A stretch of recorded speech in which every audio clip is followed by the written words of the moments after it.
Hello. I'm a little late today. I had to move from 2 to 3, and here I am even later than 3. It's been that kind of day. You'll notice my background is still different. I keep on changing it up. I'm still at my mother's house, moving back next week. Long story. We'll get into that some other day, but we're making it work. And today's subject is about taking back control of your day, or 3 steps you can do to take back control of your day and reduce overwhelm in your life or in your days, because overwhelm is the single biggest word that people use. Overwhelm and burnout are the two words that women that we work with use more than ever. I have personally experienced both many times in my past, and it's no way to live.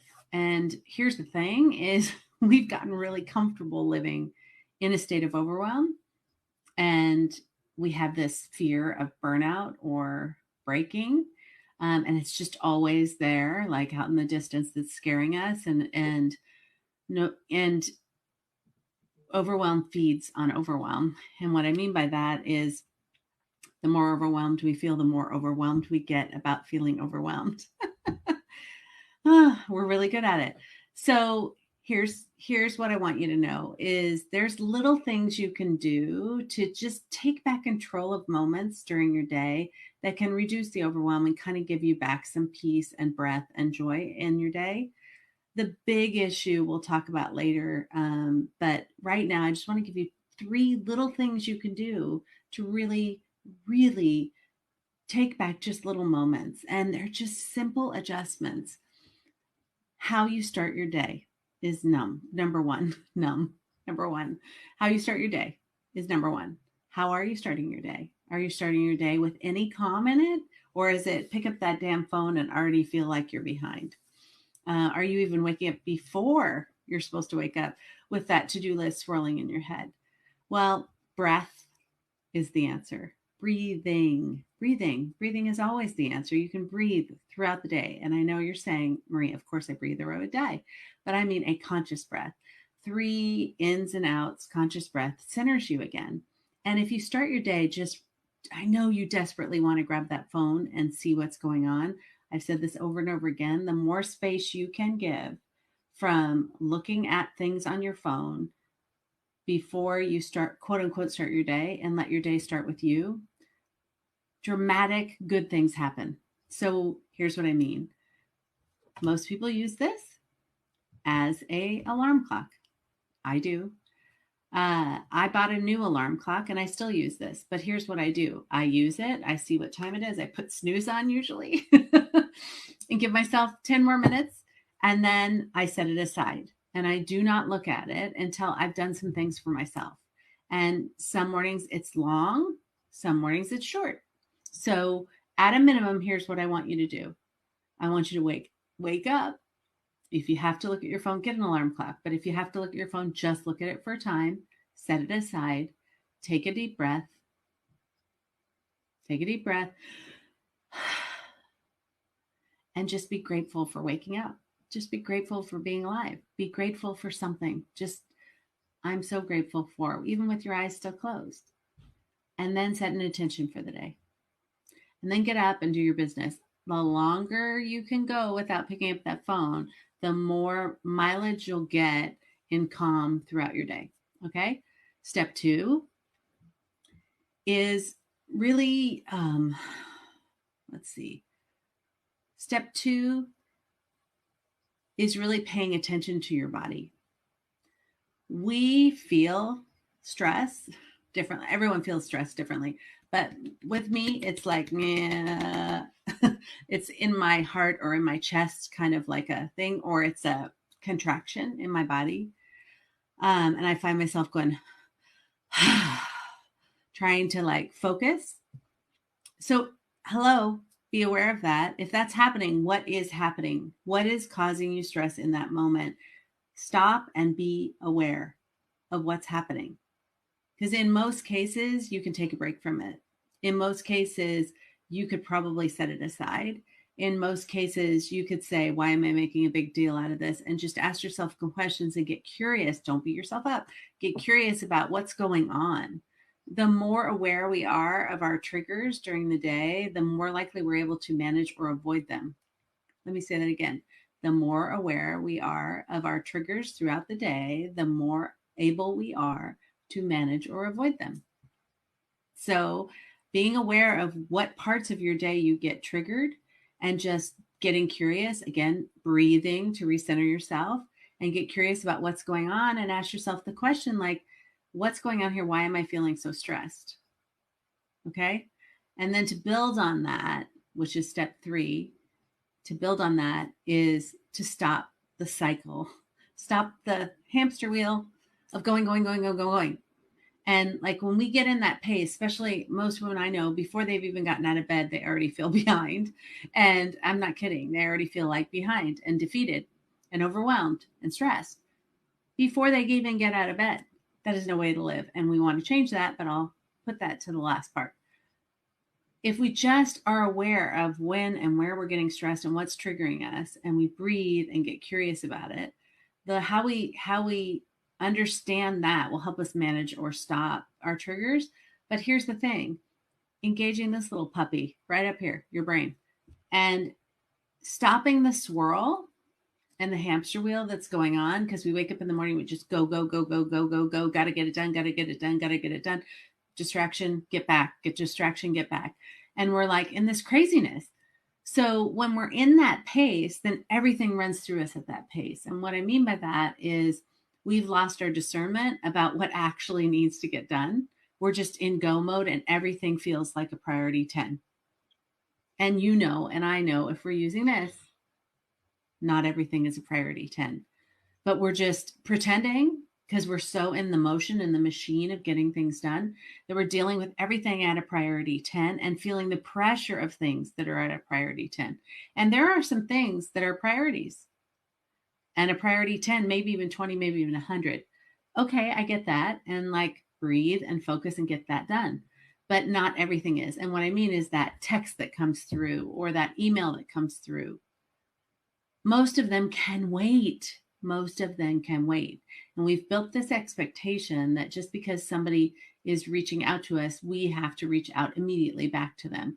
And that is a false assumption. It's a false assumption. First of all, we're teaching people that we'll get back to them like this, no matter what it costs us, whether we're at dinner or trying to focus on something that is a level 10 priority. And like, oh, we got to make everybody feel important.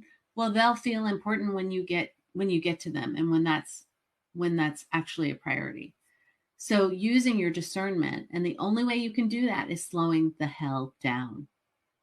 And I know that sounds counterintuitive because you're moving, and you want to get stuff done, but being centered is how you get productive. Being productive is not a crazy intense motion. When you're healthy and productive and living a healthy life and productive, it feels centered and calm. Okay, I'm going to do this. I'm going to do that. I'm going to do this. And sure, your heart rate's going up if you have more than the hours in the day to do something, but you're in control instead of the outside factors that you cannot control in control.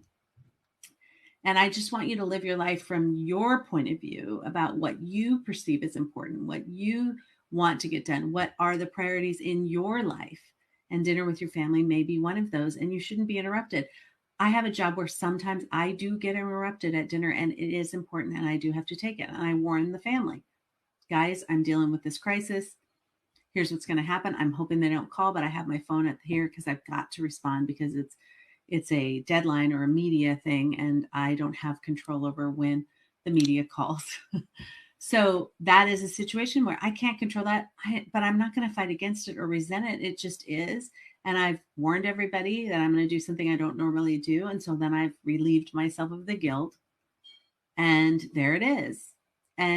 But most of the time we're like pretending that everything is absolutely urgent because that's just the pace we've gotten on. And there's this, for a lot of the women I work with, there's this false belief that if I don't get back to them right away, they'll think I'm not doing my job. They won't think that I am respecting them. I need to show that I work hard to earn the money that I make or keep my job or stay on top. And all that is just BS that we're telling ourselves because we don't want to face the reality that we don't know how to be quiet and we don't know how to slow down and we're afraid of it because we've just gotten so used to this pace. And if I actually slow down and get quiet, what is going to come in my head? What am I going to start to feel? What questions am I going to start asking myself? And that scares the crap out of me. So I'm just going to keep on going, right? So first, how you start your day is really, really important. How you start your day and how it sets you up for success for the rest of the day. The more space you can give before you start looking at what others want from you on your phone to focusing on yourself and giving yourself calm. It's as simple as breathing. It's as simple as a simple gratitude and an intention for the day. Just try that. That's really small. It takes less than 2 minutes, less than a minute, really. Okay. Then if you feel, be aware of what's going on in your body. And if you start to feel stressed, get curious about what's going on and why this is causing you stress. And if you can control it, great. If you can't, just own it. Like, breathe in and then use your discernment, slowing down, asking the important questions. How important is this really? How important is this really? Do I need to really get to this right now? So I really want to go to the bathroom. I really want to fill up my coffee cup. I really want to spend time with my family, focus on my child who just got home from school, whatever. Give myself 15 minutes to do that. Give myself permission to do that because this friggin' email can wait. This person isn't like, what the hell is this? She's not responding in 5 minutes. She must be not care about her job. She must not be as talented as I think. Nobody's thinking that. And we're treating everything as a priority number 10. So let's start taking control of how we're treating ourselves and how we're managing what's coming at us. Okay. And then last and not least, and then I'm going to wrap it up because I wanted to make this short today, is overwhelm is a state that we can get really comfortable in, and we convince ourselves crazy busy and overwhelm is kind of a shield of a badge of honor or a shield like, ha ha ha, I'm crazy busy. This is not funny. This is not funny. I named my company Crazy Busy Women in Balance because, well, my coaching program is actually Dream Big, Revise Often, because I want you to think bigger than your current circumstance. And being crazy busy is something everyone can relate to, but it is a hell of a way to choose to live your life. And it's nothing to be proud of. And there is another way to live. And I am talking to women every single day of my life right now who are on the brink of breakdown.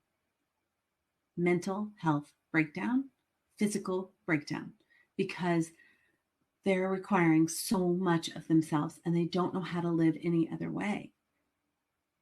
And it's such an easy process if you're committed to it to really change the trajectory of your life and how you're living right now, to live in a better space, to live and handle and reprogram the way you face work in life, the way you do work in life, so that you can still be a badass, successful businesswoman, but be happy and joyful and enjoy all the fruits of your labor, all the beautiful things you have in your life.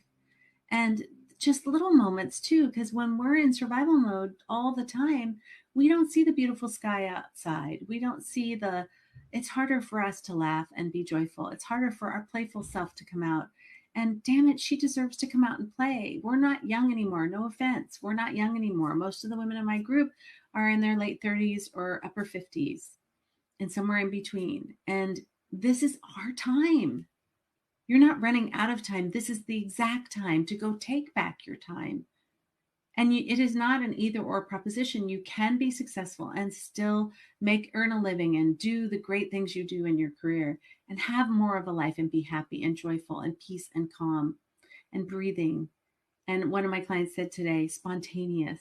She wants spontaneity back in her life. She wants to feel happy. She wants to be in flow. She wants to be spontaneous and joyful. I want that for you too. And we can help you. So go to crazybusywomen.com. Book a free coaching call. What do you have to lose? Stop living the way you're living. Stop accepting the way you're living. Okay? And demand more for yourself. Okay? That's my little lesson for today. I'm going to go. I love you guys. Hope you listened. Hope you take action on behalf of yourself. I'll talk to you next week. Bye.